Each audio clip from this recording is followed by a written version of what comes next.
नमस्कार। आज का जो सूत्र है वह सूत्र यजुर्वेद से लिया गया है। यजुर्वेद की ये ऋचा है, भद्रम कर्णेभिः शृणुयाम।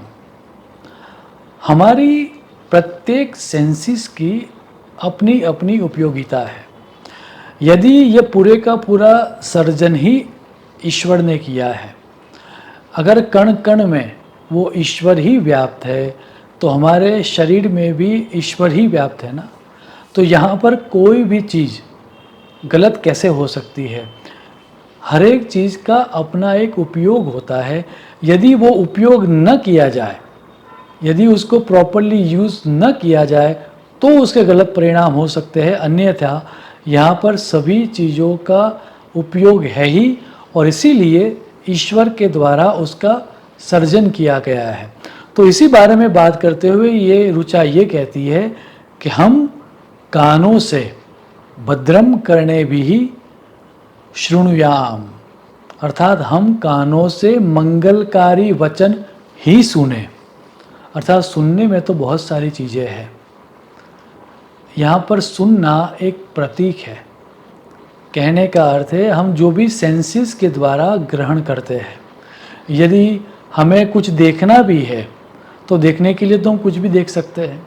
यदि हमें सुनना ही है, सुनने के लिए हम कुछ भी सुन सकते हैं। लेकिन कौन सी चीज़ देख के या सुन के हमारे मन के अंदर हमें ले जानी चाहिए, वो हमारे हाथ में है। सो जो भी हमने सुना या जो भी हमारे सामने घटित हुआ, यदि वो इवेंट्स हमको दुख दे रहे हैं तो वैसी इवेंट्स को हमें एंटरटेन नहीं करना है। वैसी ही चीज़ों को हमें एंटरटेन करना है जो हमारे लिए कल्याणप्रद है। वैसी ही बातें हमें सुननी है, या सुनने के बाद हमें उसको एनहांस करना है जिससे हमारा कल्याण होता है, जिससे हमारे जीवन में सुख बढ़े, जिससे हम पॉजिटिव या कंस्ट्रक्टिव बने रहे।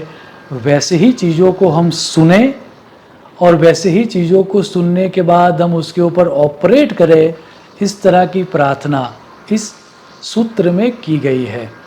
हम भी ऐसी टेक्निक को प्राप्त कर पाए कि हम वैसी ही चीज़ों को सुने या वैसी ही चीज़ों को देखें या वैसी ही चीज़ों को इंटरप्रिट करें, जिसको इंटरप्रिट करने के बाद हमें सुख मिले या अपवर्ड ग्रोथ मिले। शुभम भवतु।